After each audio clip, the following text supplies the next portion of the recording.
The blue marble called Earth spun peacefully in the void while its inhabitants had no idea that 12 civilizations across the galaxy were dying.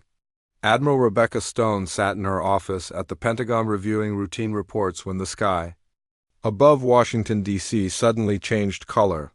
A massive ship materialized through clouds that had been empty moments before, its hull gleaming with technologies that human science could barely comprehend. Ambassador Talon stepped from his vessel onto Earth soil with the weight of an entire galaxy on his shoulders.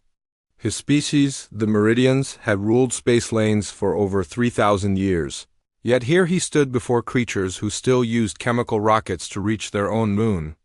The irony was not lost on him that these primitive beings might hold the key to salvation. Your leaders must understand the gravity of this situation, Talon explained to the hastily assembled United Defense Council. His voice carried the exhaustion of someone who had watched worlds burn. The Void Swarm has consumed Kepler Prime, Arcturus Colony, and New Centauri. 12 billion souls, gone in 6 months. Rebecca Stone studied the holographic displays showing devastated star systems. Each red marker represented a world that no longer existed, its population harvested by creatures that defied every natural law she understood. The scale of destruction made Earth's worst wars look like playground disputes. Why? Come to us? She asked, though she suspected the answer would not be flattering. Your technology is thousands of years ahead of ours. Talon's expression grew grim. Because our technology, our logic, our perfectly calculated strategies have all failed. The swarm adapts to everything we throw at them. They learn from our patterns, counter our tactics, and turn our own weapons against us. We need something they cannot predict. The presentation continued with footage from recent battles. Massive Federation fleets, each ship the size of a city, engaged bio-organic vessels that moved like living creatures through space, the alien. Ships followed precise formations and executed flawless maneuvers, yet they were being systematically destroyed by an enemy that seemed to anticipate every move. What makes you think we can help? Asked General Martinez, Earth's top military strategist. We have no space fleet, no energy weapons, no understanding of interstellar warfare. That is exactly why we need you, Talon replied. Your species thinks differently. Where we see problems requiring logical solutions, you see challenges to overcome through intuition and creativity. Where we follow established protocols, you improvise and adapt. The swarm cannot understand your way of thinking because it is fundamentally alien to how the rest of the galaxy operates. The ambassador activated another display showing human military history. Ancient battles where outnumbered forces achieved impossible victories through unconventional tactics. Your ancestors defeated enemies with superior numbers and equipment by refusing to fight according to expected patterns. We need that same unpredictability now. Rebecca felt the weight of the decision pressing down on her. What exactly are you asking from us? Join the Federation war effort. We will provide advanced technology to upgrade one of your vessels and train your crew in basic space combat. In return, you fight alongside us against the swarm. The room fell silent as the implications sank in. Earth's entire space program consisted of a few research stations and mining operations in the outer solar system. The idea of building a warship capable of interstellar travel seemed impossible. One ship? General Martinez looked incredulous. Every other member species contributes hundreds of vessels to the Federation fleet. One ship is all we ask because one ship is all you can realistically provide, Talon admitted.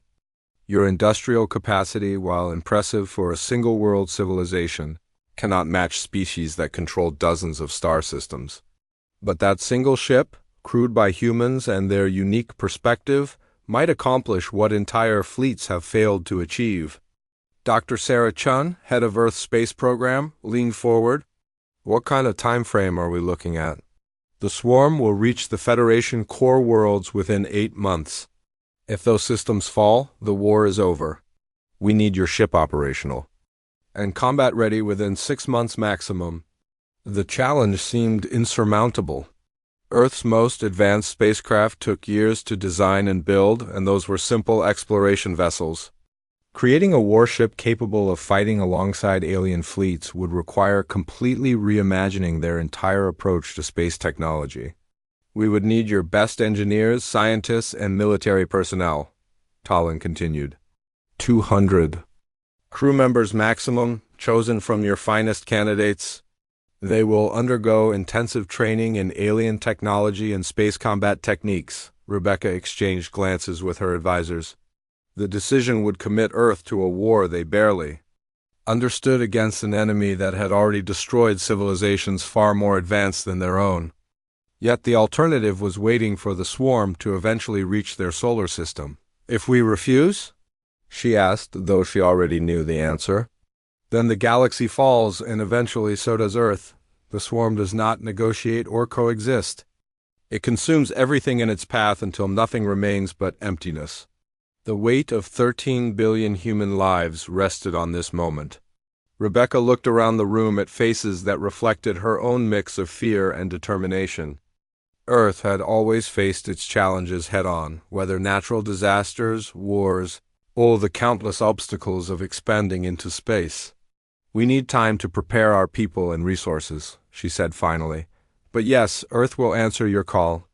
Talon's relief was visible despite his alien features. I will remain to oversee the integration of Federation technology with your existing systems.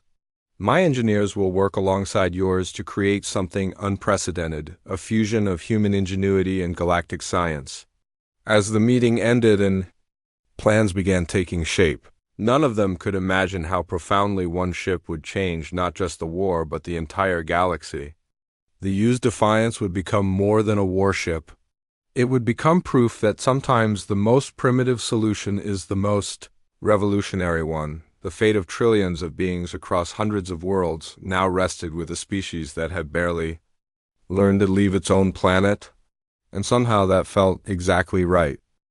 6 months of frantic construction transformed an ordinary asteroid mining platform into something that defied both human and alien engineering principles. The used Defiance looked like no other ship in the Federation fleet, its hull a patchwork of Earth steel reinforced with alien composites, its weapon systems a hybrid of human ingenuity and galactic technology that made seasoned engineers scratch their heads in confusion. Captain David Torres walked through the completed vessel with a mixture of pride and apprehension.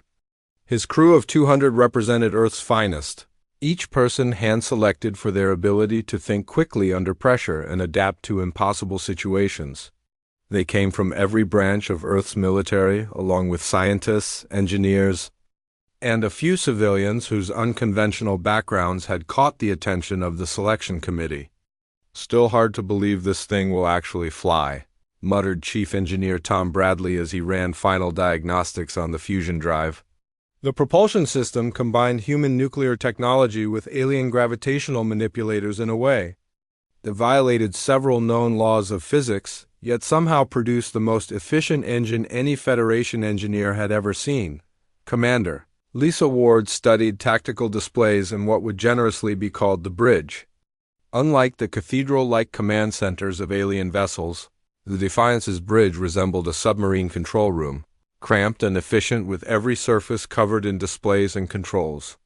The alien advisors keep telling us we're doing everything wrong, she told Torres. Our crew rotations don't follow standard patterns, our command structure is too flexible, and our tactical systems are completely chaotic by their standards. Torres smiled at that assessment. During training exercises with Federation ships, human crews had consistently baffled their alien counterparts by making decisions that seemed random but somehow achieved their objectives. Where alien commanders followed detailed battle plans calculated by advanced computers, humans relied on gut instincts and split-second adaptations that drove their allies to distraction. The journey to Nexus Station took 3 weeks through hyperspace, a form of faster-than-light travel that human minds found particularly difficult to comprehend. Unlike the smooth, predictable jumps that alien ships made, the Defiance moved through hyperspace like a drunk pilot navigating by instinct. arriving at destinations through routes that existed more in the realm of intuition than mathematics. Nexus. Station dominated the view as they dropped back into normal space. The massive structure housed over 2 million beings from across the Federation, its docking bays filled with sleek warships that looked more like works of art than instruments of war. Each vessel represented centuries of refined design and technological perfection. Fleet Admiral Kess greeted the human delegation with barely concealed skepticism. His species, the Thermal Dominion, had contributed over 300 ships to the war effort, each one capable of destroying entire fleets from Torres's era. The sight of the Defiance, with its mismatched hull plating and improvised weapon systems, did nothing to improve his opinion of human capabilities. "Your vessel will be assigned to Patrol Route 7, Kess announced without ceremony. "Low-priority sectors where you can gain experience without endangering critical operations." Torres bit back his first response and instead asked, "What about combat assignments? Our crew trained for battle scenarios, not patrol duty?" "Your crew trained for 6 months," Kess replied coldly. "My officers spend decades learning their duties. The Void Swarm has destroyed fleets commanded by beings with centuries of experience. I will not send untested primitives into situations that require proven competence." The dismissal stung, but Torres recognized the logic behind it. From Kess's perspective, humans were barely civilized creatures playing with borrowed technology. The fact that they had managed to build one functional ship was probably surprising enough. Over the following weeks, the Defiance patrolled empty space sectors while the real war continued elsewhere. The crew grew restless as reports filtered in of major battles and Federation defeats. The Void Swarm continued its relentless advance, consuming another 2 star systems while human expertise went unused. Dr. Emily Foster, the ship's xenobiologist, spent her time studying captured swarm specimens and Federation intelligence reports. "There's something odd about their attack patterns," she told Torres during one of their evening briefings. "The swarm adapts to every tactic used against them, but their adaptations follow predictable logical frameworks. They analyze threats, develop counters, and implement solutions with perfect efficiency." "Sounds like how most of our Federation allies operate," Torres observed. "Exactly. The Swarm is essentially a perfected version of standard galactic military doctrine. They take logical approaches and execute them flawlessly. No wonder conventional tactics have failed. The breakthrough came during what should have been a routine patrol. Long-range sensors detected swarm bioships attacking a remote agricultural colony called Haven. The nearest Federation fleet was 6 hours away, but the Defiance could reach the system in 90 minutes. Orders are to maintain patrol route and report enemy contact," Ward reminded Torres as they watched the distress signals multiply. Torres studied the tactical display showing dozens of civilian transports trying to evacuate the planet while swarm vessels systematically hunted them down. Standard Federation protocol called for waiting for proper fleet support and engaging only with overwhelming force advantage. "All hands to battle stations," Torres announced. "Set course for Haven system, maximum speed." "Sir, we're violating?" "Direct orders," Ward pointed out, though her tone suggested approval rather than concern. "Since when do humans follow orders that don't make sense?" Torres replied. "Those people need help now, not in 6 hours after they're all dead." The Defiance dropped out of hyperspace above Haven to find exactly what the sensors had predicted. 3 massive swarm bioships, each the size of a city, methodically harvested the fleeing population while smaller organisms destroyed anything that tried to resist. The Federation garrison had already been eliminated, its wreckage scattered across the planet's orbital space. "Conventional wisdom says we should retreat and call for backup," Ward observed as she analyzed the enemy formation. "Good thing we're not conventional," Torres replied.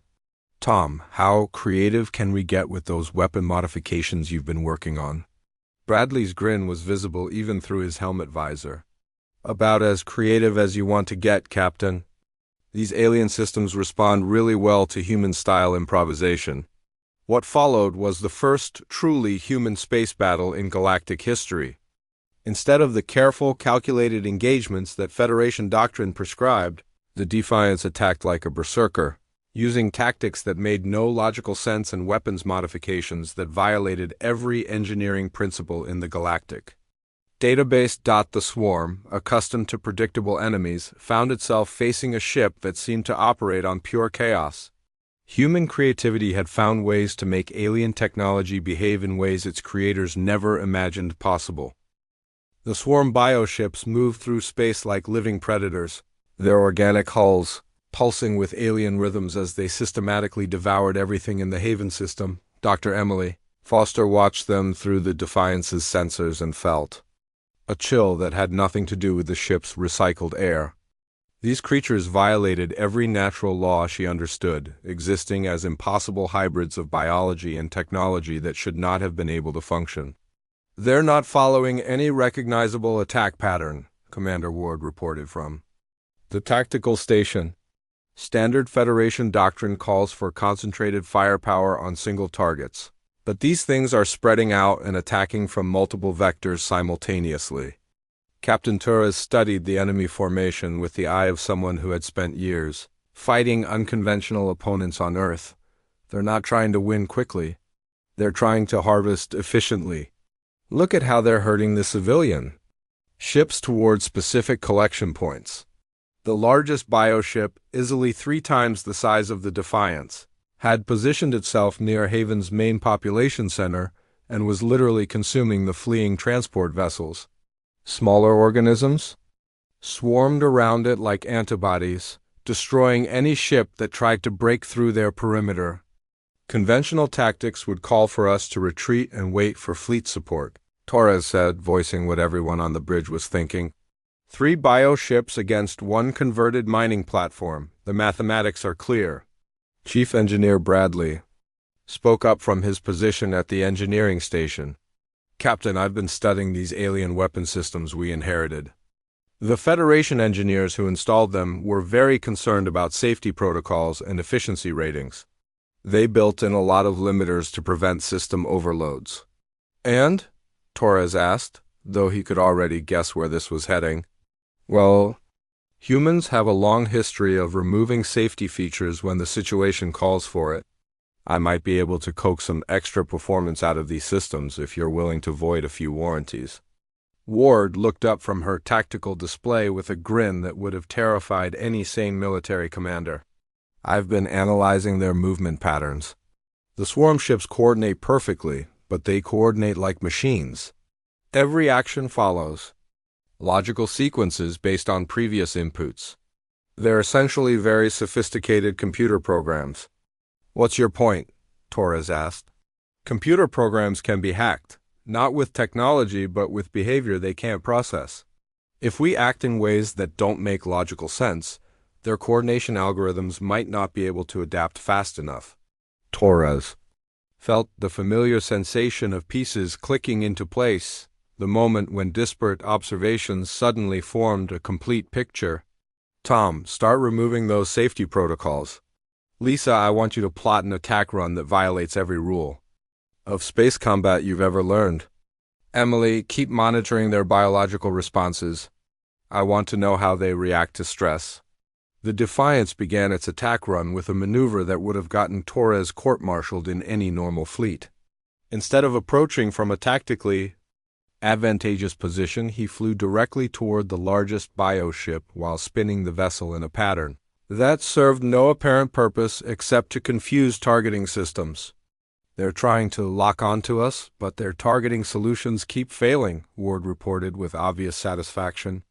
"Whatever they use to aim their weapons assumes we're going to fly in predictable patterns." The first exchange of fire revealed the fundamental difference between human and galactic approaches to warfare. The swarm bioships launched perfectly calculated volleys designed to overwhelm specific shield sections and penetrate armor at optimal angles. Their weapons were precise, efficient, and completely ineffective against a ship that refused to be where mathematics said it should be. The Defiance returned fire with weapons that Bradley had modified beyond all recognition. Federation energy cannons that were supposed to fire controlled bursts instead unleashed chaotic streams of power that fluctuated in intensity and frequency. The effect was devastating because the swarm's defensive systems had no reference point for weapons that operated outside established parameters. First bioship is showing damage patterns, Foster reported from her science station. But more importantly, it's showing stress responses. These things are at least partially alive and they're experiencing something analogous to panic. The engagement continued with the Defiance dancing around its larger opponents like a mosquito attacking elephants. Every time the swarm thought they had predicted the human ship's next move, Torres would change tactics entirely, following no consistent strategy except constant unpredictability. Second bioship is trying to retreat, Ward announced with surprise. That doesn't match any known swarm behavior patterns. They're encountering something their collective consciousness can't process, Foster explained as she monitored biological readings from the alien vessels. The hive mind works by analyzing threats and developing optimal responses. But there is no optimal response to pure chaos. The breakthrough came when Bradley discovered that human intuition could actually interface directly with Federation technology in ways that alien engineers had never imagined. By abandoning careful calculations and trusting his instincts, he was able to route power through systems that weren't designed to work together, creating effects that no computer model could have predicted. Tom, what did you just do to our weapons? Torres asked as the Defiance's next volley punched through a bioship's hull like it was paper. Honestly, Captain, I have no idea. I just felt like the plasma conduits wanted to be connected differently, so I connected them. The output is about 3 times normal rating, and according to every safety protocol, we should have exploded by now. The third bioship, apparently recognizing that standard tactics were ineffective, attempted something that surprised everyone on the bridge. It began moving in random patterns, trying to match the Defiance's unpredictability with chaos of its own. Interesting, Foster observed. It's trying to adapt by becoming more like us. But there's a fundamental problem with that approach, which is? Torres asked while executing another impossible maneuver that brought them within point-blank range of their target. Chaos isn't random. Human unpredictability comes from intuition, emotion, and creativity. Those are things you can't simulate with algorithms. When they try to be chaotic, they're still following patterns because that's all they know how to do. The final engagement lasted less than 10 minutes. The Defiance, now operating with systems so far beyond their design specifications that alien engineers would have declared them impossible, systematically dismantled all 3 bioships using tactics that existed more in the realm of art than science. As the last swarm vessel broke apart under sustained fire from weapons that shouldn't have been able to function, Torres felt a profound shift in how he viewed the war. The Federation had been fighting this enemy for months using logic, precision, and overwhelming firepower. All of those approaches had failed because they were trying to outthink an opponent that was essentially a perfected thinking machine. Evacuation complete, Ward reported as the last civilian transport cleared Haven's atmosphere. 50,000 people safe and accounted for. But the real victory wasn't the lives saved or the enemy ships destroyed. It was the proof that human unpredictability could accomplish what galactic military might could not. Word of the engagement would spread through the Federation fleet within hours, carrying with it a revolutionary concept that would change how the entire galaxy thought about warfare. The age of logical, predictable combat was ending. The age of human intuition was about to begin. News of the Haven victory spread through Federation networks faster than Admiral Kess could classify the reports. Within hours, every ship commander in the fleet was demanding details about how a single converted mining platform had accomplished what entire battle groups had failed to achieve. The official response was measured and cautious, but the unofficial whispers carried a much more revolutionary message. Dr. Emily Foster found herself at the center of attention she had never wanted. When Federation scientists began requesting copies of her biological analysis of swarm responses, Her findings challenged fundamental assumptions about how the enemy operated, suggesting that their greatest strength was also their critical weakness. The hive mind gives them perfect coordination, she explained to a gathering of alien researchers, via secure transmission. But perfect coordination requires predictable inputs. When they encounter something that operates outside logical parameters, their collective consciousness experiences something analogous to a system crash. The implications were staggering. For months, the Federation had been trying to defeat the swarm by becoming more efficient, more logical, more precisely coordinated than their enemy. Every defeat had led to more rigid tactics and better calculated strategies. Exactly the wrong approach for fighting an opponent whose main advantage was computational superiority. Captain Torres received an unexpected summons to Nexus stations. Command Center, where Admiral Kess waited with an expression that mixed reluctant respect with profound confusion. The alien commander's rigid worldview had been shaken by reports that contradicted everything he understood about space combat. Explain to me how your vessel achieved a 3-to-1 kill ratio against superior forces, Kess demanded without preamble. Our analysis suggests that your tactics violated basic principles of physics, military doctrine, and common sense. Torres chose his words carefully, aware that he was speaking to someone whose species had refined warfare to a precise science over thousands of years. We fought like humans, Admiral. We used intuition instead of calculation, emotion instead of logic, and creativity instead of established doctrine. That should have resulted in your destruction, Kess replied flatly. Emotional decision-making leads to errors.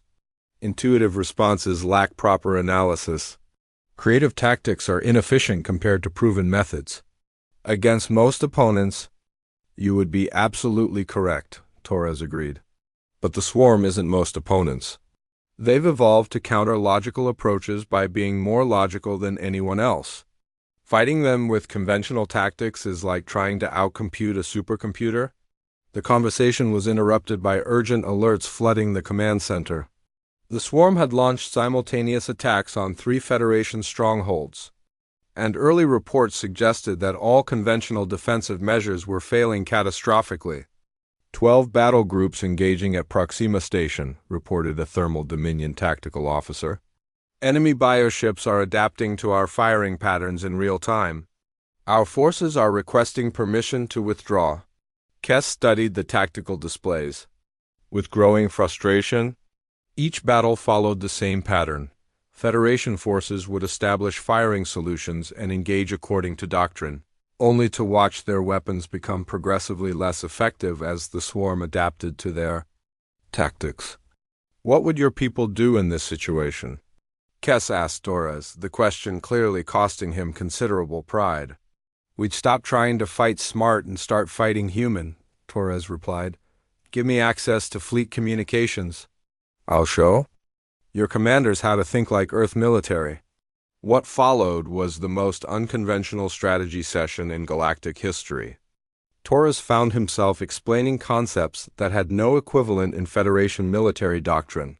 Gut instincts, controlled aggression, the value of making mistakes, and the strategic importance of doing things that made no logical sense. Commander Ward joined the session to demonstrate human tactical thinking in action. When we approach a problem, we don't start with mathematical analysis, she explained to a room full of alien commanders who had built their entire careers on mathematical analysis. We start with feelings about what might work, then we modify our approach based on how the enemy responds. The first test came at Proxima Station, where Fleet Admiral Yavin of the Crystalline Empire agreed to implement human-inspired tactics. Instead of maintaining precise formation and following calculated firing sequences, his ships began moving in patterns that their own tactical computers declared suboptimal. This feels completely wrong, Yavin reported during the engagement. My instincts tell me we're making ourselves vulnerable to counterattack. Good, Torres replied over the communication link. If it feels wrong to you, it will feel impossible. To the swarm, trust your worst instincts and see what happens. The results were immediate and dramatic. Swarm bioships that had been systematically dismantling Federation forces suddenly found themselves unable to predict incoming attacks. Their adaptive algorithms, designed to counter logical threats, simply could not process tactical decisions based on emotion and intuition. "Enemy formation is breaking apart," Yavin reported with obvious amazement. "They're trying to retreat, but they can't coordinate properly. It's like their entire command structure is experiencing some kind of malfunction." Foster monitored the biological responses from her position aboard the Defiance and confirmed what everyone was seeing. The hive mind is overloading. When they encounter too many unpredictable variables simultaneously, their collective consciousness becomes unstable. Success at Proxima Station led to rapid implementation of human tactical principles across the Federation fleet. Commanders who had spent decades perfecting logical approaches to warfare suddenly found themselves encouraged to make emotional decisions and trust irrational instincts. The cultural shock was profound. Species that had built their entire civilizations on order, hierarchy, and calculated responses were being asked to embrace chaos, improvisation, and individual initiative. Many commanders initially resisted, but the alternative was watching their forces continue to be systematically destroyed by an enemy that had learned to counter everything they thought they knew about combat. Chief Engineer Bradley became an unexpected teacher when Federation engineers requested training in human problem-solving techniques. The key is to stop asking what the equipment is supposed to do and start asking what it wants to do, he explained to a group of alien technicians who regarded him with expressions of polite bewilderment. "Equipment does not have desires," replied a Meridian engineer with typical logical precision. "Machines operate according to programmed parameters and physical laws." "That's where you're wrong," Bradley countered cheerfully. "Every machine has quirks, preferences, and personality traits. The trick is learning to work with those traits instead of against them. Sometimes the best solution is the one that shouldn't work but does anyway." The transformation wasn't limited to military applications. Across Federation space, rigid social hierarchies began showing cracks as the human concept of individual initiative took root. Species that had maintained the same governmental and cultural structures for millennia suddenly found their citizens questioning authority and suggesting alternative approaches to ancient problems. "You're changing us," Admiral Kess observed during one of their strategy sessions. "This human way of thinking is spreading through our entire civilization like some kind of virus." Torres considered the comparison carefully. "Maybe that's exactly what the galaxy needs. Sometimes the only way to solve an old problem is to become someone new." The proof came during the largest engagement of the war, when a combined Federation fleet of over 400 ships met the main swarm armada at the edge of the Vega system. For the first time since the war began, Federation forces not only held their ground, but achieved a decisive victory using tactics that existed more in the realm of organized chaos than military science. As reports of the victory reached Nexus Station, Torres realized that they had accomplished something far more significant than winning a single battle. They had taught an entire galaxy that logic and predictability, while valuable tools, were not the only paths to success. The war was far from over, but the tide had turned. And it had turned not because of superior technology or overwhelming force, but because sometimes the most primitive approach is the most sophisticated solution. The final battle began not with the calculated precision that had characterized galactic warfare for millennia, but with what Admiral Kess later described as the most beautiful chaos he had ever witnessed. 500 Federation ships, each crew trained in human tactical philosophy, approached the swarm's last stronghold using strategies that would have been considered madness just months earlier. Captain Torres stood in the Defiance's cramped bridge watching displays that showed the enemy's final gambit. The swarm had concentrated every remaining bioship around their central command organism, a massive entity that coordinated the collective consciousness of their entire species. Destroying it would effectively end the war, but reaching it meant fighting through defenses that had been perfected over eons of conquest. Conventional wisdom says we should establish a siege perimeter and wear them down gradually, Commander Ward observed as she studied the enemy formation. Minimize casualties by using superior numbers and advanced technology. Since when have we ever followed conventional wisdom? Torres replied, and despite the gravity of the situation, several bridge crew members actually smiled. Over the months of fighting, the Defiance's crew had developed something that was rare in galactic military service: genuine affection for their chaotic, illogical, and remarkably effective approach to problem-solving. Chief Engineer Bradley was making final adjustments to weapon systems that bore no resemblance to their original specifications. Federation technology modified by human intuition had produced effects that alien scientists were still trying to understand.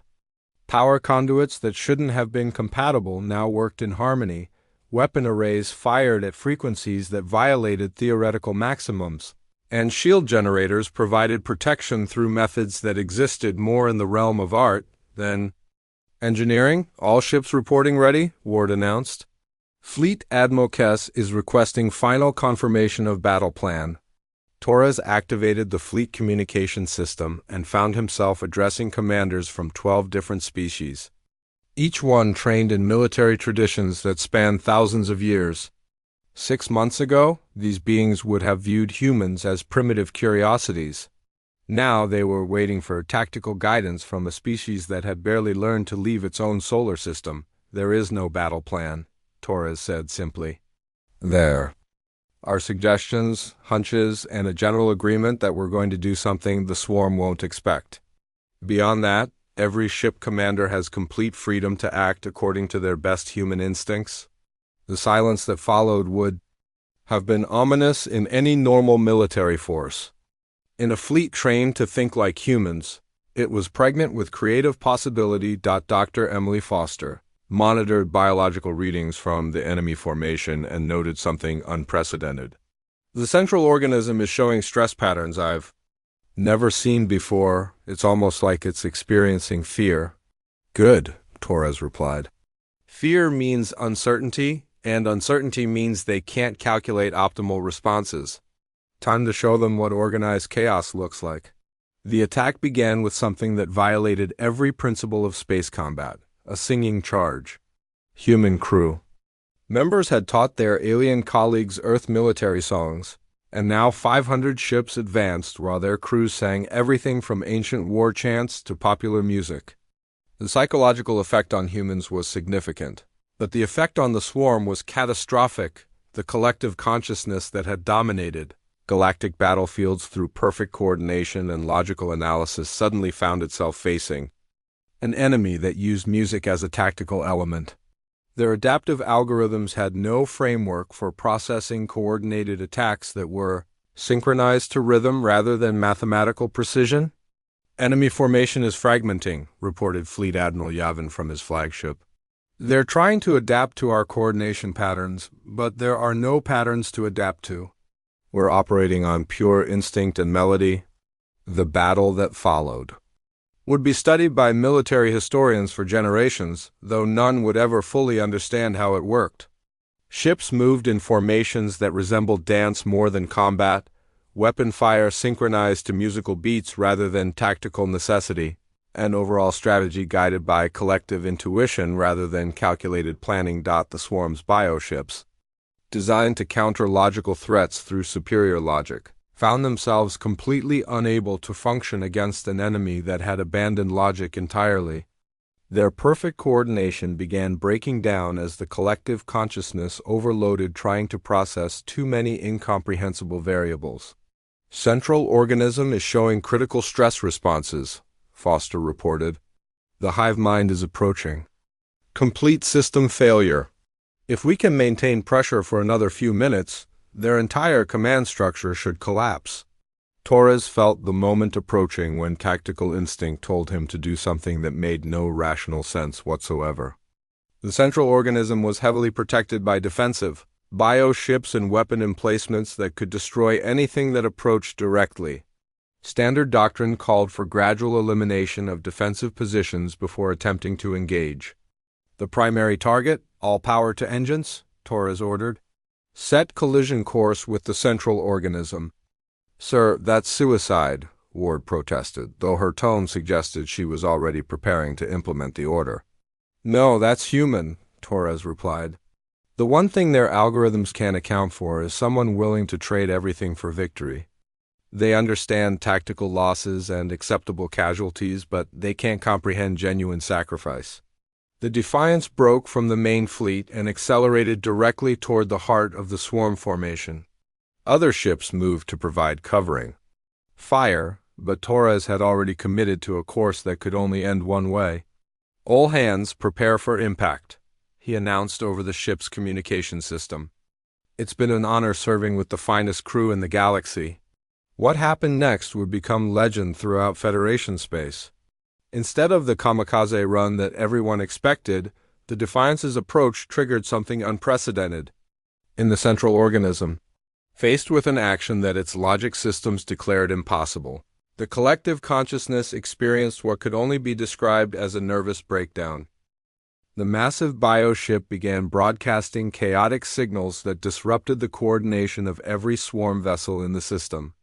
Their perfect unity dissolved into confused individual actions as the hive mind collapsed under the weight of trying to understand an enemy willing to sacrifice everything for no logical gain. Pull up, Bradley shouted from his engineering station. The central organism is shutting down on its own.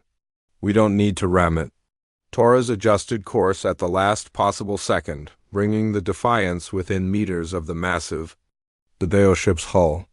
The proximity allowed them to witness something that no sentient being had ever seen, the death of a collective consciousness that had existed for thousands of years. Without the central organism's coordination, the remaining swarm bioships became little more than sophisticated animals. They fled in all directions, their species' expansion across the galaxy effectively ended by an enemy that had refused to fight according to any recognizable rules. The aftermath of victory brought changes that rippled across Federation space like waves from a stone dropped in still water.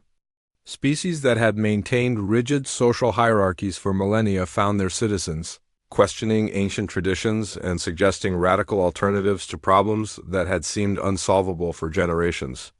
The Thermal Dominion, whose culture had been built on strict order and mathematical precision, experienced something unprecedented, a revolution of creativity. Young members of their species began experimenting with art, music, and literature that incorporated human concepts of emotional expression and intuitive reasoning. Admiral Kess found himself in the strange position of rewriting military doctrine that had remained unchanged for 3,000 years. Your people have taught us that efficiency isn't always effective, he told Torres during their final meeting at Nexus Station.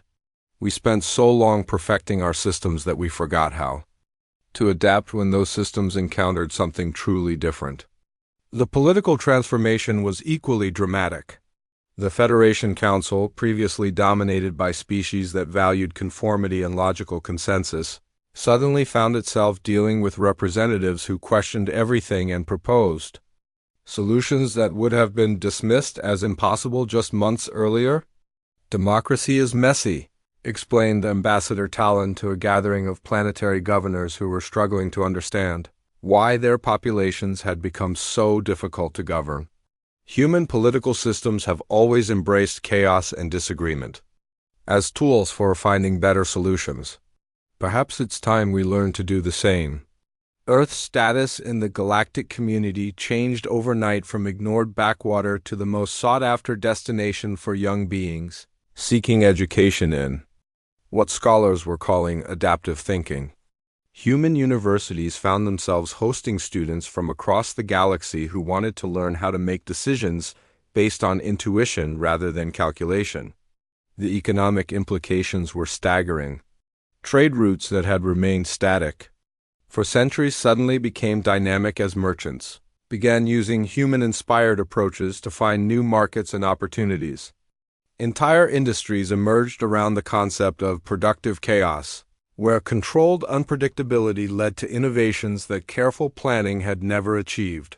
Dr. Foster established the Galactic Institute for Biological Diversity, where researchers from dozens of species worked together to understand how different forms of consciousness could complement each other.